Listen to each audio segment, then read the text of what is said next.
Hey everyone, and welcome back to another Explainer. Today we are talking about survival, dominance, and that really intense core tension of finding your true competitive edge in today's absolutely cutthroat market. Because let's be honest, in business, just working hard really isn't enough if you're swimming in the completely wrong waters. So, let me ask you a pretty provocative question.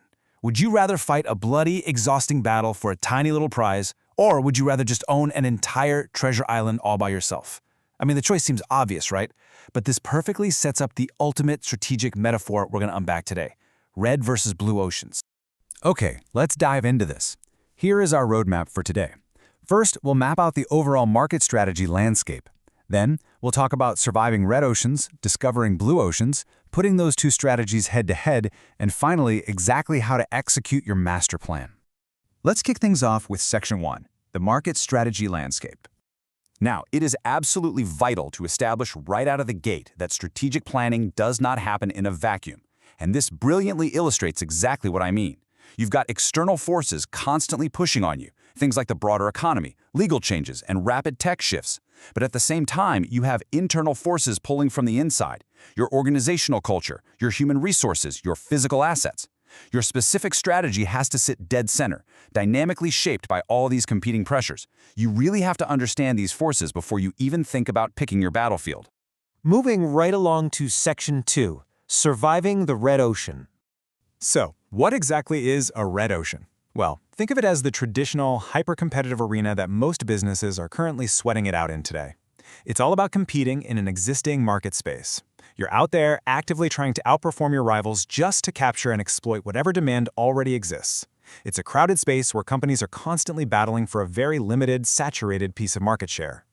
And as that space gets tighter, the competition turns cutthroat, literally making the water bloody, which is exactly why we call it a red ocean. Operating here usually forces companies into a really strict, unforgiving trade-off between value and cost. But, actually, scratch that, we need to clarify something really important before we move on. Red oceans aren't inherently bad. Look at some of these benefits. It's actually a lot less risky because, well, the market is already there. You have absolute clarity on what the market looks like and exactly what customers prefer. And crucially, it requires limited resources. For a small business with a tight budget, starting out in the red ocean provides a necessary margin of safety before they are really ready to take those bigger existential risks. And hey, large companies can absolutely dominate here too. Just take a look at this massive number, 460%. That was the staggering growth in average daily downloads for Walmart's grocery app back in early 2020, right at the onset of the pandemic. That is the definition of incredible red ocean resilience.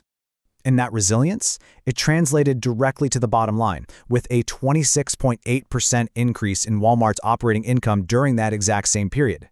By proactively managing their supply chain and strictly adhering to CDC guidelines, they stepped up to meet totally unprecedented demand. They absolutely outperformed their rivals in a deeply bloody retail red ocean and saw massive revenue gains as a result. Let's move to Section 3 and see how this builds into our next big concept: discovering the blue ocean.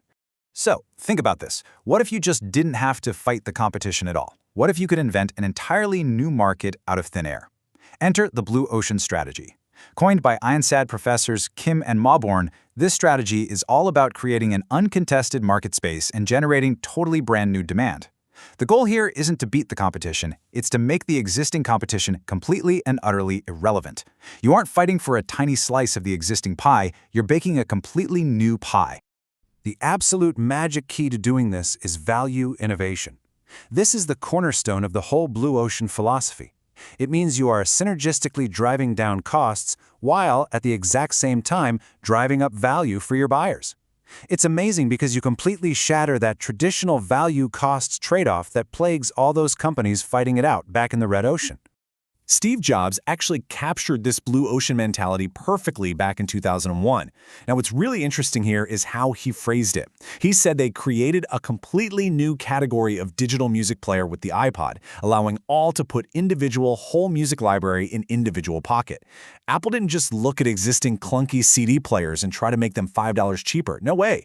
They went completely beyond what customers were even asking for and essentially invented an entirely new industry.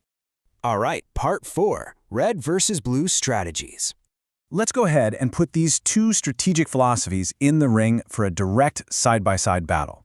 On the red side, you're competing in an existing space, desperately trying to beat the competition, and making that strict value-cost trade-off we talked about. But look over at the blue side. Here, you create an uncontested space. You make the competition totally irrelevant, and you break that value-cost trade-off completely. It's a fundamentally different way of operating. And you really see this when you look at the core focus of each. A red ocean strategy is obsessed with retaining and fighting over existing customers.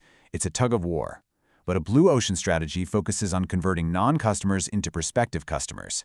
So while red strategies are out there battling for a shrinking pool of profits in a saturated market, blue strategies are looking outward, trying to capture entirely new, untapped demand. This stark difference actually stems from how these two strategies view the entire world. Red oceans rely on something called structuralism, which basically means they assume industry structural conditions are well established, fixed, and you just have to deal with them. Blue oceans, on the flip side, take a reconstructionist view. They assume that market peripheries and industry structures aren't set in stone at all, and that boundaries can literally be redrawn through innovation. Finally, Section 5, Executing Your Master Plan. Because here is the reality check. Whether you choose to swim in the red or the blue ocean, a brilliant strategy on paper is utterly useless without real-world implementation. You absolutely need exact mechanisms to bridge that gap from a theoretical plan to real-world execution. So the crucial point is looking at these prerequisites. You must institutionalize the strategy so your whole team defends it. You have to create an effective organizational climate, develop concrete operating plans, build a sound structure that actually matches the strategy, and of course, conduct periodic reviews, because as we all know, business environments are incredibly dynamic. But I have to warn you about the traps. Take a look at this massive pitfall right here: poor communication.